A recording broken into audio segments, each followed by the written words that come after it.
Hello बच्चों, नमस्ते madam जी। क्या कर रहे हो तुम लोग? मैडम जी, आपने जो कल लेटर बनवाया था ना, वो मैंने विंडोज़ एक्सप्लोरर से खोल दिया है। अरे वाह, वेरी गुड बच्चों।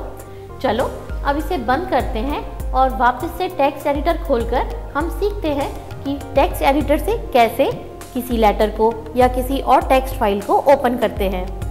सबसे पहले स्टार्ट बटन पर क्लिक करेंगे। ऑल प्रोग्राम्स एसेसरीज चुनकर हमने नोटपैड खोला। यहाँ पर फाइल मेन्यू के अंदर हमें ओपन कमांड नज़र आएगा। इसकी शॉर्टकट की है Ctrl+O। इस पर क्लिक करोगे तो ओपन डायलॉग बॉक्स खुल जाएगा। यहाँ लुक इन से अपनी फाइल को ब्राउज करके सबसे पहले हमने ड्राइव सेलेक्ट करी, ड्राइव के बाद फोल्डर सेलेक्ट किया और देखो ये हमारा लेटर वाली फाइल दिख रही है।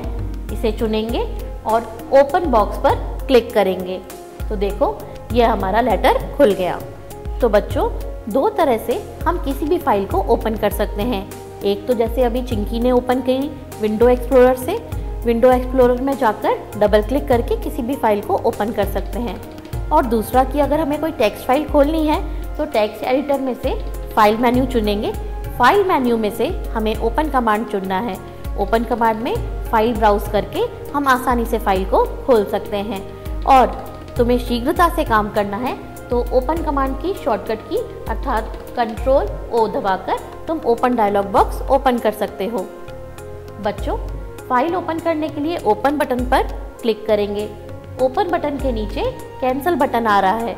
इस कैंसिल बटन पर क्लिक करके तुम ओपन कमांड को रद्द कर सकते हो।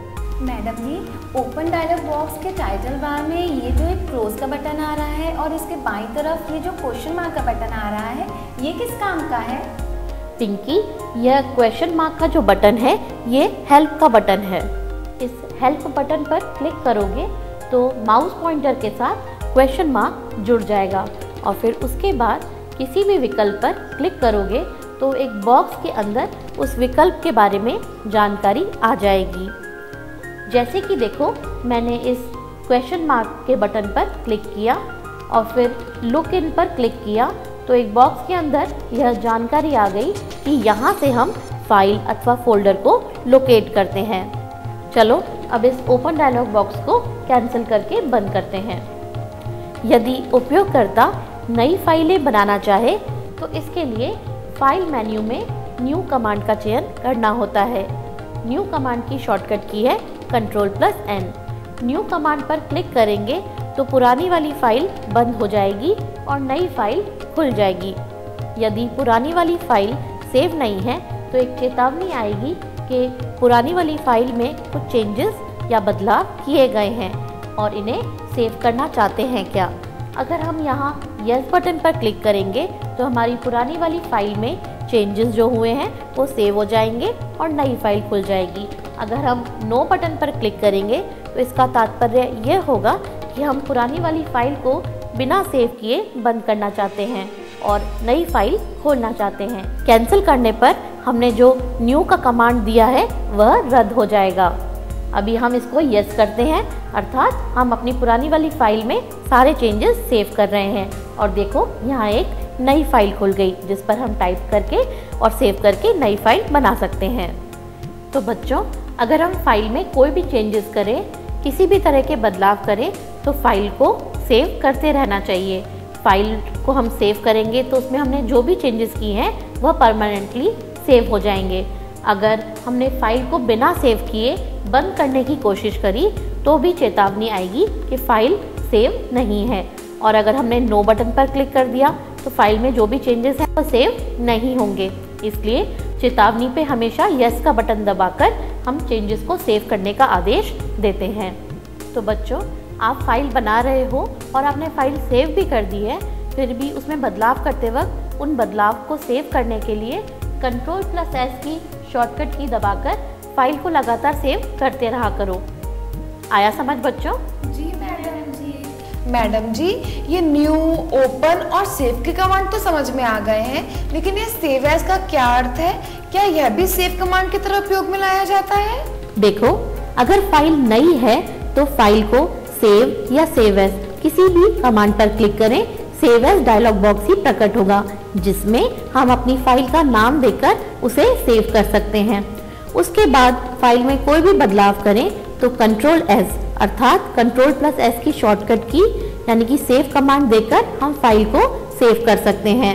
लेकिन फाइल सेव है और अगर हम सेव एज पर क्लिक करें तो उस केस में सेव एज डायलॉग बॉक्स प्रकट हो जाएगा, अर्थात सेव फाइल को अगर सेव एज किया जाए तो हम उसका नाम बदल सकते हैं या फिर उसकी लोकेशन बदल सकते हैं।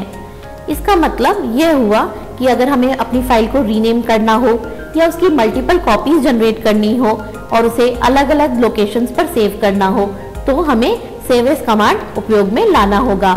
चलो हम अपने इस लेटर की दूसरी कॉपी बनाकर देखते हैं। इसके लिए फाइल के मेन्यू में से सेव एज कमांड को चुनेंगे। देखो सेव एज डायलॉग बॉक्स आ गया। यहाँ पर वह लोकेशन देंगे जहाँ पर हमें अपनी फाइल को सेव करना है। अभी तक तो हमने सी ड्राइव में चिंकी फोल्डर बनाकर इसको सेव कर रखा था। अब हम इसे दूसरी ड्राइव में सेव करते हैं। यहाँ से हमने डी ड्राइव चुनी और यहाँ पर हमने एक नया फोल्डर बनाया पिंकी नाम से। अब इस फोल्डर को डबल क्लिक करके ओपन किया और इस लेटर का नाम दे दिया लेटर 2, अर्थात इसका फाइल नेम हो गया लेटर 2 और अब ये डी ड्राइव के अंदर पिंकी फोल्डर के अंदर है। इसे सेव करते हैं। अब इस फाइल को यहाँ पर बंद करते हैं और इन फाइल्स को हम विंडो एक्सप्लोरर से देखते हैं। इसके लिए स्टार्ट मेन्यू पे क्लिक किया, फिर ऑल प्रोग्राम्स में से एसेसरीज और यहाँ से हम चुनेंगे विंडो एक्सप्लोरर। देखो बच्चों, यहाँ पर माय कंप्यूटर पर क्लिक किया और सबसे पहले सी ड्राइव चुनी। सी ड्राइव में चिंकी फोल्डर में देखा तो हमें मिला हमारा पहली वाली फाइल। फिर डी ड्राइव में से हमने पिंकी फोल्डर चुना। देखो यहाँ पर दिख रही है हमारी दूसरी फाइल, जिसे अभी हमने सेव एज कमांड के द्वारा हमारी फाइल का लोकेशन भी चेंज किया और उसका नाम भी दूसरा दे दिया। आया समझ चिंकी कि सेव एज कमांड की क्या उपयोगिता है? जी मैडम जी। चलो अब फाइल मेन्यू के बाकी कमांड्स को भी समझ लेते हैं। देखो अब फाइल मेन्यू में दो कमांड्स और बचे हैं, पेज सेटअप और प्रिंट। यह दोनों कमांड्स प्रिंटिंग से संबंधित हैं। अगर हमें फाइल का प्रिंट निकालना हो तो उसके लिए हम प्रिंट कमांड देंगे। प्रिंट कमांड से हम प्रिंटर के द्वारा अपनी फाइल की हार्ड कॉपी निकाल सकते हैं और पेज सेटअप से हम पेज को प्रिंट करते वक्त सेट कर सकते हैं। देखो यहाँ हेडर और फुटर के प्रमुख जो टेक्स्ट बॉक्स है, इनमें सूचना अथवा कुछ विशिष्ट चिन्हों एवं अक्षरों के प्रयोग से कुछ संरचनाओं को प्रिंट किया जा सकता है। हेडर में दी गई सूचना पेज के टॉप पर आती है और फुटर में दी गई सूचना पेज के नीचे आती है। हम जिन संरचनाओं को हेडर या फुटर में प्रिंट कर सकते हैं वे है $F, $P, $T, $D इत्यादि। $F देने से फाइल का नाम प्रिंट हो जाता है। इसी तरह से $D अगर हमने दिया तो दिनांक प्रिंट होगी और अगर हमने $T भी दिया तो उससे समय प्रदर्शित हो जाएगा। मैडम जी ये एम्परसेंड क्या होता है? पिंकी, तुम जो इंग्लिश में एंड लिखते हो शॉर्टकट में, उसे हम कंप्यूटर में एम्परसेंड कहते हैं। देखो 7 की कुंजी के ऊपर यह एंड बना हुआ है, इसे एम्परसेंड कहते हैं। जब शिफ्ट के साथ 7 को दबाओगे तो एम्परसेंड आ जाएगा। आया समझ? जी मैडम जी। तो फाइल का नाम प्रिंट करने के लिए हेडर या फुटर में $F लिख सकते हो।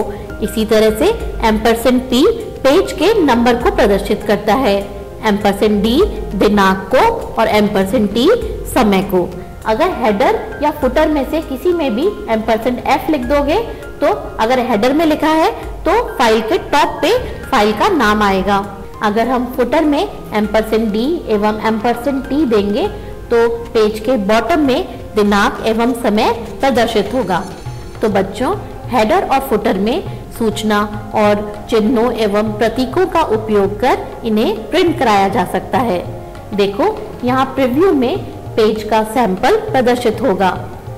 अब यहाँ पर हमारे पास मार्जिन का ऑप्शन है, जिससे हम दायां, बायां और पेज के ऊपर अथवा नीचे का मार्जिन सेट कर सकते हैं। मैडम जी, ये मार्जिन से क्या मतलब है? उदाहरण से बताती हूँ। देखो यहाँ लेफ्ट मार्जिन में मैंने लिखा 1 अर्थात 1 इंच। तो प्रिंटर बाएं तरफ से प्रिंट करते वक्त 1 इंच का मार्जिन छोड़कर प्रिंट करेगा। इसी तरह से टॉप मार्जिन के बॉक्स में हमने लिखा 0.5। इसका तात्पर्य यह है कि प्रिंटर ऊपर से प्रिंट करते वक्त आधा इंच का मार्जिन छोड़कर प्रिंट करना शुरू करेगा। इसी तरह से देखो यहाँ पर पेपर की पोजीशन को निर्धारित करने के लिए है ओरिएंटेशन। 2 तरह की ओरिएंटेशन होते हैं, पोर्ट्रेट एवं लैंडस्केप। जैसा कि तुम्हें यहाँ प्रीव्यू में दिख रहा है कि लैंडस्केप की तुलना में पोर्ट्रेट में पेज की हाइट अधिक होती है। यहाँ पर पेपर की साइज के विभिन्न विकल्प उपलब्ध हैं। इस ड्रॉप डाउन बॉक्स पर क्लिक करोगे तो देखो यह विभिन्न पेपर के साइज हैं, जिन्हें चुनकर तुम प्रीव्यू में देख सकते हो। बच्चों, प्रिंट निकालने से पहले पेज का मार्जिन, उसका साइज, उसका ओरिएंटेशन और हेडर और फुटर सेव करके विभिन्न सेटिंग्स करने के बाद हम इसको ओके बटन करके सेव करेंगे। चलो अब प्रिंट निकालना सीखते हैं। इसके लिए हम प्रिंट कमांड पर क्लिक करेंगे, जिसकी शॉर्टकट की है Ctrl+P। Ctrl+P दबाकर तुम प्रिंट निकाल सकते हो। देखो यह प्रिंट डायलॉग बॉक्स खुल गया। यहाँ से तुम जो भी प्रिंटर तुम्हारे कंप्यूटर के साथ जुड़ा है उसे चुनोगे। यहाँ जो यह नंबर ऑफ कॉपीज का बॉक्स आ रहा है, इसमें हम बताएंगे कि हम हमारी फाइल की कितनी प्रतियां निकालना चाहते हैं। यह सब करने के बाद हम अप्लाई बटन पर क्लिक करेंगे और अप्लाई करने के बाद हम पेज का प्रिंट निकालने के लिए प्रिंट बटन पर क्लिक करेंगे। फाइल मेन्यू में आखिरी कमांड है एग्जिट का, जिस पर क्लिक करने से यह फाइल बंद हो जाएगी, अर्थात नोटपैड बंद हो जाएगा। यह एग्जिट कमांड भी क्लोज बटन जैसे ही काम करता है और अगर हमारी फाइल सेव नहीं है तो यह सेव की चेतावनी देगा। इसलिए बच्चों, हमें हमारी फाइल को थोड़ी थोड़ी देर में सेव करते रहना चाहिए, क्योंकि अगर बिजली चली गई तो भी बिना चेतावनी के यह कंप्यूटर बंद हो जाएगा और आपने जो डेटा बनाया है वह लॉस्ट हो जाएगा। इसलिए बच्चों, आजकल कंप्यूटर के साथ UPS आता है, जिससे कि बिजली जाते ही कंप्यूटर बंद नहीं होता और डेटा लॉस्ट होने की संभावना काफी कम हो जाती है। तो बच्चों, यहाँ तक आया समझ तुम्हें? जी मैडम जी। अब हम फाइल को एडिट और फॉर्मेट करना सीखते हैं, जिसमें तुम्हें बहुत ही मजा आएगा। देखो यह है एडिट और फॉर्मेट मेन्यू। लेकिन सबसे पहले हम टेक्स्ट को सेलेक्ट करना सीखते हैं। हम कीबोर्ड और माउस दोनों में से किसी के भी द्वारा टेक्स्ट को सेलेक्ट कर सकते हैं। सबसे पहले सीखते हैं कि कीबोर्ड से कैसे सेलेक्ट करते हैं। जहां पर सिलेक्शन शुरू करना है वहां पर कर्सर को प्लेस करेंगे। उसके बाद शिफ्ट कुंजी को दबाए रखेंगे और अगर लेफ्ट साइड का सेलेक्ट करना है तो लेफ्ट एरो की मदद से हम यह सेलेक्ट करेंगे। सेलेक्ट करने के बाद हम शिफ्ट कुंजी को छोड़ देंगे। देखो इस तरह से यह टेक्स्ट सेलेक्ट हो गया। इसी तरह से अगर हमें कर्सर के राइट साइड का सेलेक्ट करना है तो शिफ्ट कुंजी दबाए रखेंगे और राइट एरो को दबाएंगे। इसी तरह से ऊपर का सेलेक्ट करने के लिए ऊपर वाली एरो की और नीचे का सेलेक्ट करने के लिए नीचे वाली एरो की। लेकिन ध्यान रखना कि शिफ्ट कुंजी को दबाए रखना है और जब पूरा सिलेक्शन हो जाए तभी शिफ्ट कुंजी को छोड़ना है। मैडम जी, हम टेक्स्ट को क्यों सेलेक्ट करते हैं? देखो बच्चों, जिस टेक्स्ट को हमें एडिट या फॉर्मेट करना हो उसे हमें पहले सेलेक्ट करना होता है। सेलेक्ट करने के बाद ही हम उसे एडिट कर सकते हैं। चलो अब हम माउस से टेक्स्ट को सेलेक्ट करके देखते हैं। माउस को हिलाकर हम कर्सर को वहां प्लेस करेंगे जहां से हमें सिलेक्शन करना है। अगर हमें केवल एक शब्द को ही सेलेक्ट करना है तो हम उस शब्द पर डबल क्लिक करेंगे। किसी भी शब्द पर डबल क्लिक करने से देखो यह शब्द सेलेक्ट हो गया। जब भी हम सेलेक्ट करते हैं तो तुमने देखा ही है कि बैकग्राउंड का कलर चेंज हो जाता है, जिससे हमें पता चलता है कि वह टेक्स्ट सेलेक्ट हो गया है।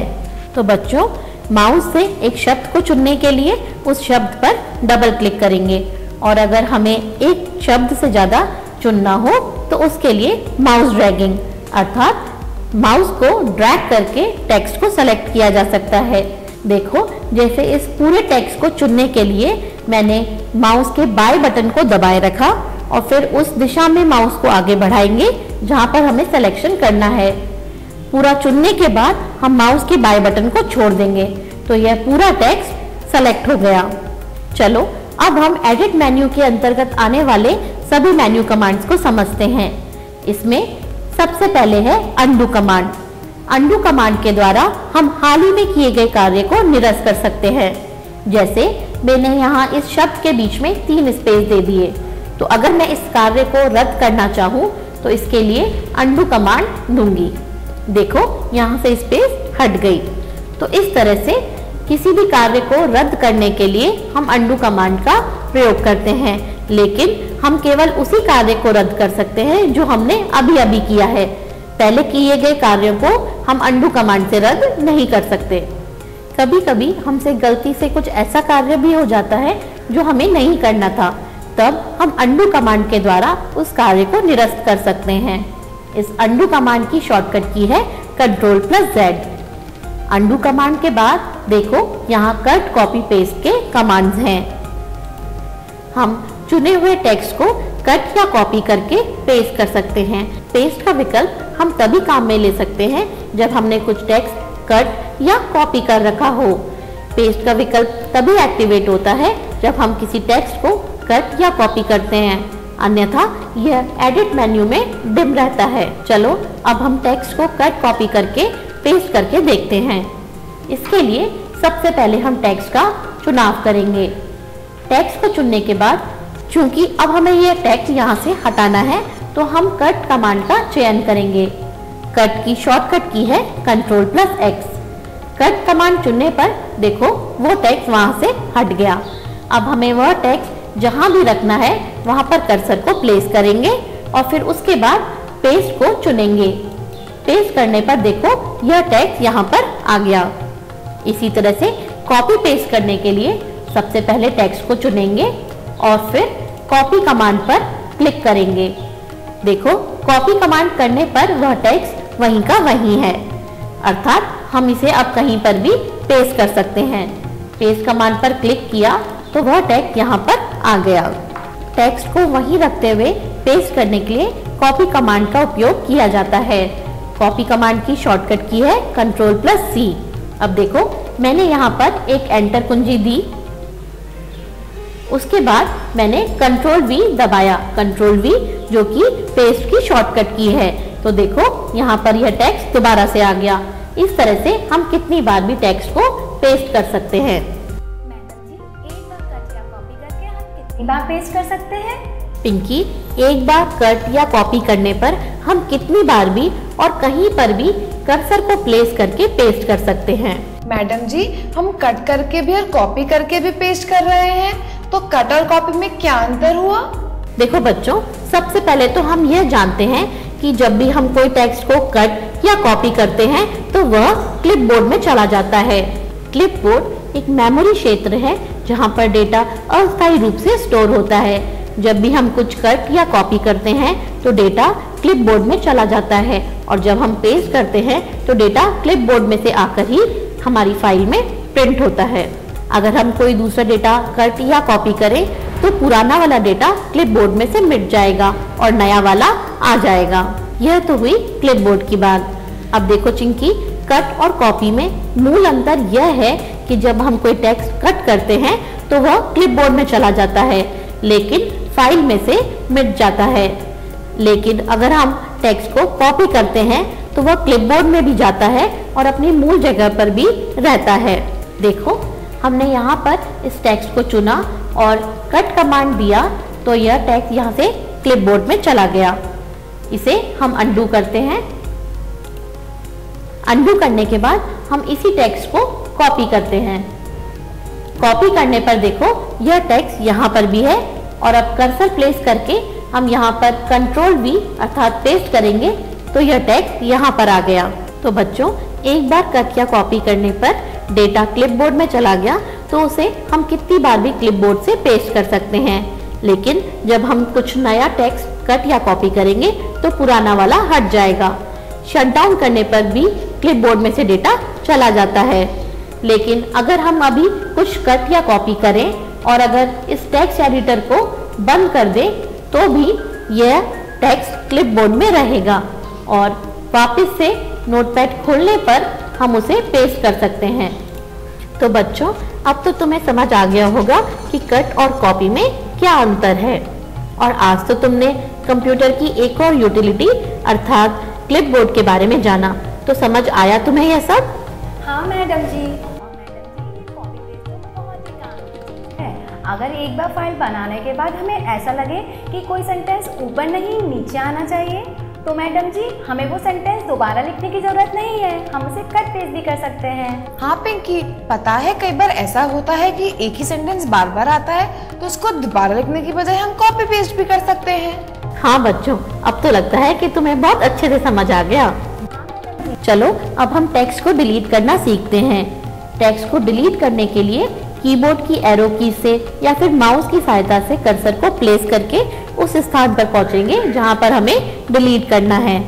तुम्हें तो पता ही है कि बैकस्पेस की कुंजी दबाकर हम कर्सर के बाएं तरफ जो लिखा है वह डिलीट कर सकते हैं, और कीबोर्ड की डिलीट कुंजी दबाकर हम कर्सर के आगे की तरफ जो लिखा है उसे डिलीट कर सकते हैं। लेकिन अगर हमें काफी सारा टेक्स्ट एक साथ डिलीट करना है तो उस टेक्स्ट को सेलेक्ट करके हम डिलीट कर सकते हैं। देखो, यहाँ एडिट मेन्यू में डिलीट कमांड है। यह डिलीट कमांड अभी इनएक्टिवेट है क्योंकि अभी तक हमने टेक्स्ट का चयन नहीं किया। टेक्स्ट का चयन करने पर एडिट मेन्यू में डिलीट का विकल्प एक्टिवेट हो जाएगा, जिस पर क्लिक करने से यह टेक्स्ट यहाँ से मिट जाएगा। इस डिलीट कमांड की शॉर्टकट की है कीबोर्ड की डिलीट कुंजी, जिसे दबाकर हम एक साथ कई सारे टेक्स्ट को डिलीट कर सकते हैं। देखो बच्चों, टेक्स्ट को सेलेक्ट करने के बाद अगर इस पर राइट क्लिक करोगे तो शॉर्टकट मेन्यू में तुम्हें एडिट मेन्यू वाले सारे कमांड मिलेंगे, जिनसे तुम अनडू, कट, कॉपी पेस्ट और डिलीट कर सकते हो। सेलेक्ट ऑल कमांड से हम फाइल में लिखे सारे टेक्स्ट को एक साथ चुन सकते हैं। एडिट मेन्यू के अंदर भी यह कमांड उपलब्ध है। इसकी शॉर्टकट की है कंट्रोल ए, अर्थात कंट्रोल ए दबाकर हम फाइल के सारे टेक्स्ट को एक साथ चुन सकते हैं। अब हम फाइंड और रिप्लेस के कमांड्स को समझते हैं। बच्चों, अगर हमारी फाइल बहुत बड़ी है और उसमें हमें किसी शब्द को ढूंढना है तो उसे मैन्युअली ढूंढने की बजाय हम फाइंड कमांड के द्वारा आसानी से ढूंढ सकते हैं। देखो, एडिट मेन्यू में यह है फाइंड का कमांड। जब हम फाइंड कमांड पर क्लिक करेंगे तो फाइंड डायलॉग बॉक्स खुल जाएगा। फाइंड व्हाट बॉक्स में हमें वह शब्द या वो टेक्स्ट लिखना है जिसे हम ढूंढना चाहते हैं। जब हम फाइंड नेक्स्ट के बटन पर क्लिक करेंगे तो वो हाईलाइट करके बताएगा कि यह शब्द टेक्स्ट में कहां पर है। फाइंड नेक्स्ट की शॉर्टकट की है F3। हम F3 की फंक्शन कुंजी दबाकर उस शब्द को आगे भी ढूंढ सकते हैं। चलो अब रिप्लेस कमांड को समझते हैं। एडिट मेन्यू में क्लिक करेंगे तो हमें मिलेगा रिप्लेस कमांड। इस रिप्लेस कमांड से हम चुने हुए शब्द को किसी दूसरे शब्द या टेक्स्ट से रिप्लेस कर सकते हैं। रिप्लेस डायलॉग बॉक्स में हम यह बताएंगे कि हमें किस शब्द को ढूंढना है और उसे किस टेक्स्ट या शब्द से बदलना है। देखो, जैसे उदाहरण के लिए मैंने फाइंड व्हाट में लिखा स्कूल और रिप्लेस विथ में लिखा कॉलेज। अब जब हम रिप्लेस के बटन पर क्लिक करेंगे तो फाइल के अंदर स्कूल शब्द कॉलेज शब्द से बदल जाएगा। मैडम जी, ये जो रिप्लेस ऑल का बटन दिखाई दे रहा है उसका क्या अर्थ है? रिप्लेस ऑल का यह अर्थ है कि जहां जहां भी फाइल में यह शब्द लिखा है वहां वहां सभी जगह बदलाव हो जाएंगे। फाइंड का कमांड देने पर अगर वह शब्द या टेक्स्ट उस फाइल में नहीं मिलता तो इसके लिए एक चेतावनी आती है कि कैन नॉट फाइंड। आया समझ? चलो अब हम फॉन्ट कमांड को समझते हैं। हम टेक्स्ट को विभिन्न फॉन्ट्स के द्वारा सजाकर देखते हैं। फॉर्मेट मेन्यू में फॉन्ट का कमांड उपलब्ध है। इस पर क्लिक करेंगे तो देखो, यह फॉन्ट का डायलॉग बॉक्स खुल गया। यहाँ से हम फॉन्ट का साइज, उसका स्टाइल बदल सकते हैं। और देखो, यहाँ पर इसका प्रीव्यू भी आ रहा है, जिस पर हम फॉन्ट के साइज, स्टाइल को बदल कर देख सकते हैं कि हमारा टेक्स्ट कैसा दिखेगा। देखो, यहाँ इस फॉन्ट बॉक्स में विभिन्न तरह के फॉन्ट्स आ रहे हैं। स्क्रॉल बार से स्क्रॉल करके तुम अलग अलग फॉन्ट्स को चुन सकते हो। और यहाँ सैंपल में देख सकते हो कि तुम्हारा टेक्स्ट कैसा दिखेगा। यहाँ पर 3 तरह की फॉन्ट स्टाइल्स हैं, रेगुलर, बोल्ड, इटैलिक।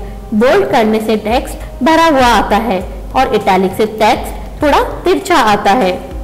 यहाँ पर विभिन्न फॉन्ट साइज उपलब्ध हैं जिन्हें तुम चुनकर अपने टेक्स्ट को बड़ा या छोटा दिखा सकते हो। विभिन्न सेटिंग्स करने के बाद हम ओके बटन पर क्लिक करेंगे तो ये सारे चेंजेस हमारी फाइल में रिफ्लेक्ट होंगे। अरे वाह मैडम जी, हमारा लेटर तो बहुत सुंदर दिखाई दे रहा है। हाँ चिंकी, चलो हम अपनी आज की कक्षा यहीं खत्म करते हैं। तुम लोग आज घर पर जाकर एक एक फाइल बनाना और उसे विभिन्न फॉन्ट से सजाकर देखना। इससे तुम्हारा अच्छा अभ्यास हो जाएगा। हाँ मैडम जी, आज मैं भी घर जाकर एक लेटर बनाऊंगी। तो दोस्तों, मैं तो घर जाकर एक लेटर बनाऊंगी और दोस्तों आप लोग भी एक सुंदर सा लेटर बना के हमारे आज के पाठ का अभ्यास करिएगा। आज की कक्षा यहीं खत्म होती है। नमस्कार।